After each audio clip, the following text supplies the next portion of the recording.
Kamusta? Mabuti? For today's video.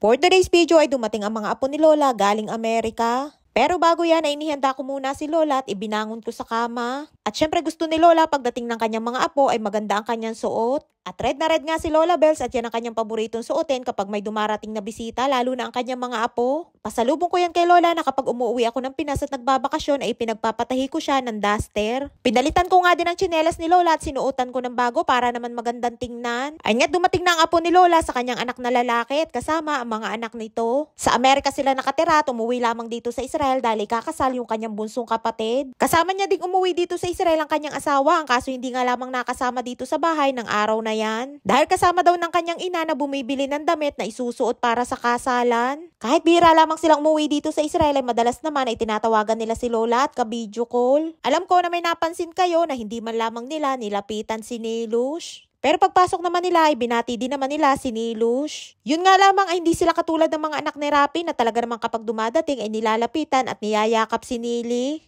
Ma? אחלה טפצ'קים, פפוצ'ים. זה דורה קרטן.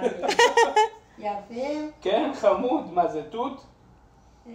Ay nga napansin niya yung suot ni Lola na tsinelas at ang cute daw at para daw strawberry. Matagal na nga yung bigay ng kapatid ni Lola na si Imadora at ngayon nga lamang isinuot ni Lola. Dahil ayaw niya madumihan kaya naman kapag may bisita lamang sa kanya gustong isuot. Bukod sa mga apo ni Lola sa kanyang anak na panganay na si Talia at Rapi ay malapit din si Lola sa kanyang apo na yan na si Ilad. Anak na panganay yan na nag-iisang anak ni Lola na lalaki na si Ilan. Magkatunog nga ang kanilang pangalan, Ilad at Ilan. Nang dumating nga ako dito kay na Lola, ang mga anak ni Ilad ay maliliit pa at ngayon nga ay mas matangkad pa sa kanya yung kanyang anak na lalaki. Ay nga't si Nilush ay tamang nakikinig lamang sa kwentuhan at buti na nga lamang at nasa kondisyon siya ng araw na yan at hindi nag-iyak at nagsisigaw. May mga oras din naman na nakikisali siya sa kwentuhan. Diyan nga ay minamarites niya nung nahulog si Lola sa kama na binuhat daw namin ni Rapi. Sa dami-dami nga na pwedeng maikwento ni Nilush ay yung pa talaga ang napiling imarites. Ayan si Ashley ang napakagandang bata at nung una ko yung nakita ay halos baby pa lamang at nilalaro ko pa. Ang bilis nga din ng panahon at ang laki na nilang magkapatid. Hindi nga din sila lumalapit kay Nili dahil sa kondisyon nito ay natatakot sila. Pero nung maliit pa yan at pag pumupunta sila dito sa bahay ay binibigyan pa yan ni Nili ng laruan. Ay nga't nililibang ko dyan si Nilush dahil bumubulong-bulong ay baka biglang sumigaw ay matakot ang mga bata. Bago pa nga lamang pumunta dito ang mga apo ni Lola ay kinausap na namin si Nilush. Sabi namin ni Lola ay wag na wag siyang sisigaw at iiyak dahil nakakahiya at baka matakot din ang mga bata.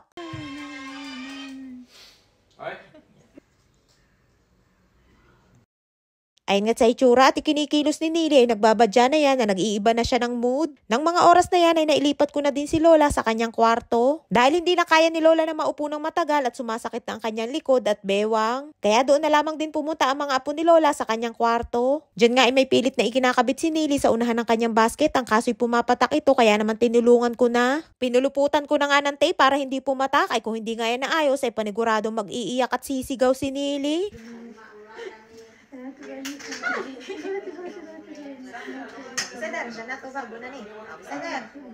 Ay nga't okay na at naikabit na sa basket ni Nilush. At pagkatapos ay ibinalik ko sa drawer yung tape. At hindi pa nga nakontento si Nili ay inayos pa yung pagkakalagay ko ng kanyang tape. Sa mga gamit ni Nili kung saan mo kinuha ay doon mo dapat ibabalik dahil kapag nawala at hindi niya agad nakita ay naku po ay mag-iiyak yan. Wala nga yung pinipiling oras sa kanyang pag-iyak at pagsigaw at kahit nga madaling araw at natutulog kami ay talaga namang magigising sa kanyang palahaw.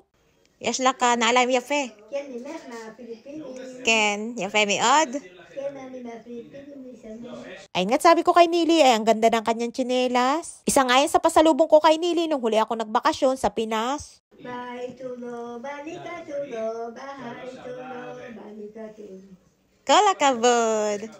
Paro-paro. פר פר מוקי, מוקי, פרו פרו. פר פר מוקי, מוקי, פרו פרו. Kalakabod, Nilush.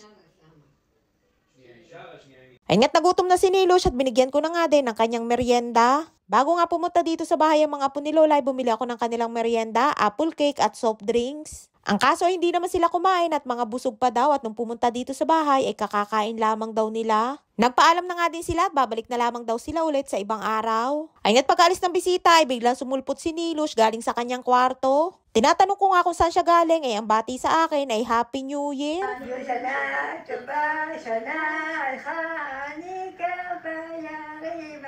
שנה טובה לך, בשנה טובה לכם. שנה טובה. שנה טובה לדוד גיבור, אשר על המשמרת, ולכל נותר לכל. Ay nga't nasa mood na ulit si Nilo siya at pakanta-kanta na ulit at buti na nga lamang ay hanggang sa makaalis ang bisita ay hindi nag-iyak. Ay siya hanggang dito lamang ating kwento for today's video. Maraming po salamat sa inyong suporta at laging panonood. Mag-ingat po kayo palagi. And please subscribe to my YouTube channel. Please follow and share. Salamat!